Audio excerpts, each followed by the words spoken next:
Hello and welcome to किन kids. आज मैं आपसे कोग्निटिव एंड लर्निंग प्रॉब्लम्स के बारे में बात करूंगी।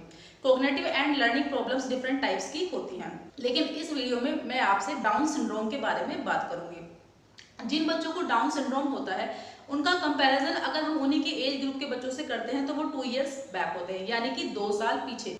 ऐसे बच्चे क्लास में भी अच्छा परफॉर्म नहीं कर पाते हैं और उनके पेरेंट्स भी ये समझते हैं कि वे सीखना ही नहीं चाहते हैं, इसीलिए वो अपना बेस्ट नहीं दे पा रहे हैं। यहाँ तक कि कई बार ऐसे बच्चों का कंपैरिजन और बच्चों से भी करना स्टार्ट कर देते हैं। लेकिन मैं आपसे ये कहना चाहूंगी कि ऐसे बच्चे सीखना तो चाहते हैं, लेकिन इनकी मेंटल डेवलपमेंट प्रॉपर तरीके से नहीं हो पाती है, जिसकी वजह से ये अपना बेस्ट क्लास में नहीं दे पाते हैं। मैं आपसे एक ऐसे ही साइंटिस्ट के बारे में बात करूंगी जिनको उनके स्कूलिंग डेज में स्कूल से यह कहकर निकाल दिया गया था कि वो मेंटली फिट नहीं है। जी हाँ, मैं बात कर रही हूँ थॉमस एल्वा एडिसन की, जिन्होंने बल्ब की इन्वेंशन करी थी। सिर्फ बल्ब की इन्वेंशन ही नहीं, अगर आप उनकी स्टडी करें तो आप देखेंगे कि उनके नेम पर 1093 पेटेंट्स हैं। मींस ऐसे बच्चे बहुत कुछ कर सकते हैं जिन्हें आप फिट नहीं समझते। अगर उनको एक्स्ट्रा केयर मिले और एक्स्ट्रा सपोर्ट मिले, प्लस टीचर और जो पेरेंट्स का जो बिहेवियर है ऐसे बच्चों को लेकर वह भी पॉजिटिव होना चाहिए, तभी इनकी डेवलपमेंट सही डायरेक्शन में हो पाती है। तो इस वीडियो में मैं आज आपसे डाउन सिंड्रोम के बारे में बात करूंगी। डाउन सिंड्रोम के क्या क्या सिम्टम्स होते हैं यह भी बताऊंगी, और ऐसे बच्चों को क्लास में किस तरह से पढ़ाना चाहिए यह भी मैं आज आपसे डिस्कस करूंगी। तो आइए स्टार्ट करते हैं। सिम्टम्स। डाउन सिंड्रोम्स के फिजिकल सिम्टम्स भी होते हैं, लेकिन इस वीडियो में मैं आपसे कोग्निटिव एंड लर्निंग से रिलेटेड सिम्टम्स ही डिस्कस करूंगी। Poor number skills. ऐसे बच्चों की नंबर स्किल पुअर होती है। जैसे अगर आप उनसे 2 लिखने के लिए बोलेंगे तो वो 2 को या तो ऐसे लिख सकते हैं, या अगर आप उनसे 3 को बोलेंगे तो वो उसको ऐसे भी लिख सकते हैं। मे बी ऐसा भी हो सकता है कि वो ठीक से लिख ही ना पाए। ऐसे बच्चे की नंबर स्किल पुअर होती है। Short attention. ऐसे बच्चे की अटेंशन शॉर्ट होती है, क्लास में अपना पूरा ध्यान नहीं लगा पाते हैं। Slow learning. ऐसे बच्चे की लर्निंग स्लो होती है क्योंकि इनका माइंड प्रॉपर तरीके से वर्क नहीं कर रहा होता है। 2 years behind there reading skills. ऐसे बच्चों की रीडिंग स्किल्स को अगर आप और बच्चों से कंपैरिजन करते हैं तो वो 2 साल पीछे होते हैं। Poor judgement. ऐसे बच्चों का जजमेंट भी पुअर होता है।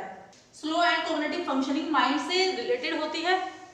जब इनका माइंड ही प्रॉपर तरीके से वर्क नहीं कर पाता तो इस वजह से इनकी कॉग्निटिव स्किल भी पुअर होती है। Teaching method. अब बात करेंगे कि जिन बच्चों को डाउन सिंड्रोम होता है उनको क्लास में किस तरह से पढ़ाया जाना चाहिए। Down level. ऐसे बच्चों की जो स्टार्टिंग है क्लास में वो डाउन लेवल से होनी चाहिए। टीचर को बच्चे के लेवल को पहले समझने की जरूरत होती है, देन उसी लेवल के अकॉर्डिंग उनको स्टार्ट कराने की जरूरत होती है, क्योंकि ऐसे बच्चों का लेवल जो है एक नॉर्मल बच्चे से अलग होता है। Slow the pace. ऐसे बच्चे की को अगर टीचर कोई चैप्टर एक्सप्लेन कर रही है तो उसको पहले उसको यूनिट्स में डिवाइड कर लेना चाहिए, क्योंकि ऐसे बच्चों की जो लर्निंग प्रोसेस है वो स्लो होती है, तो बच्चों को टीचर को स्लो स्लो ही आगे लेकर जाना चाहिए। Friendly atmosphere.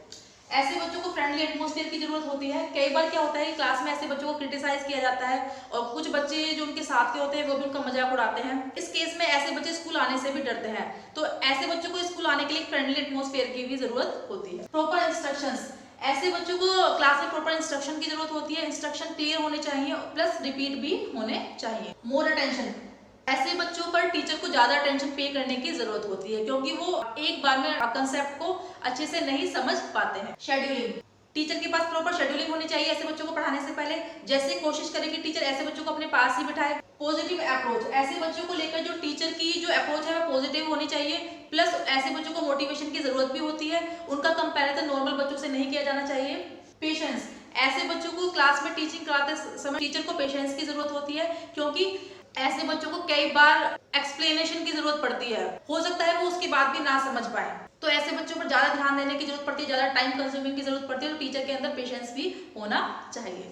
कोज। डाउन सिंड्रोम का जो मेन कोज है वही यही है कि एक्स्ट्रा क्रोमोसोम का होना ही डाउन सिंड्रोम का मेन कोज है। नॉर्मली हम देखते हैं कि 46 क्रोमोसोम होते हैं, यानी कि 23 पेयर, लेकिन जिन बच्चों को डाउन सिंड्रोम होता है उनके अंदर 47 क्रोमोसोम होते हैं। तो एक्स्ट्रा क्रोमोसोम की वजह से ऐसे बच्चों को डाउन सिंड्रोम होता है। ये था मेरा आज का टॉपिक। जल्दी ही मिलती हूँ मैं आपसे एक नए टॉपिक के साथ।